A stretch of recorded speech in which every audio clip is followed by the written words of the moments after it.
Поскапувањето на горивата за 4 денари нема да ги натера граѓаните наместо автомобили да возат тротинети или хибридни возила, зашто до тоа нема да дојде, вели за Алфа економскиот експерт Горан Рафајловски. Тоа според него сериозно ќе удри и по онака истенчениот джеп на граѓаните, но и на стопанството, кое едва и ги лечи раните силно погодено од пандемијата.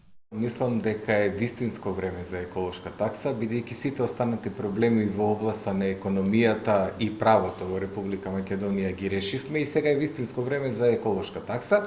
Па и оттаму е таква реакцијата на бизнес заедницата, бидејќи е презадоволна од општественото уредување и како има можност да работи, од тоа што ќе се воведе еколошка такса. Па само би кажал на бизнес заедницата да не се загрижува толку многу околу еколошката такса, бидејќи имаме такво нефункционално собрание, веројатно ќе изгласа до година ова време, доколку не се случи нешто вистински што треба да се случи. И додека владата тврди дека парите од еколошката такса ќе одат во инвестирање на обновливи извори на енергија, бизнисмените предупредуваат дека свеста ќе се подигне, но откако функционерите кои што се возат во луксузни службени возила ќе почнат да возат велосипеди. Се надевам дека тој и премиерот ќе го направи, ќе се ослободи од обезбедувањето.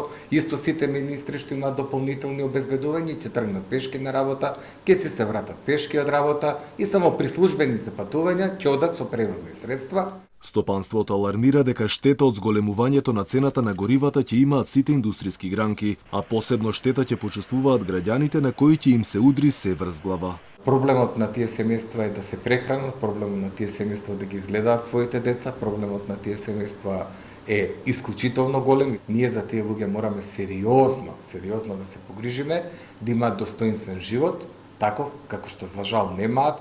Проценките се дека во буџетот ќе влезат околу 55 милиони евра годишно. Инаку еколошката такса е пракса во многу развиени земји. Меѓутоа стравувањето е дека поскапувањето на горивата може да покрене нова спирала на поскапување во ситуација кога силно се чувствуваат последиците од пандемијата, но се стравува дека и еден куп граѓани може да останат без работа.